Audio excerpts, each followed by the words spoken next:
من أجلي ألجمت البحر، من أجلي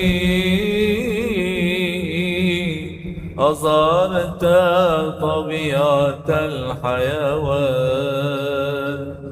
أخضعت كل شيء تحت قدمك.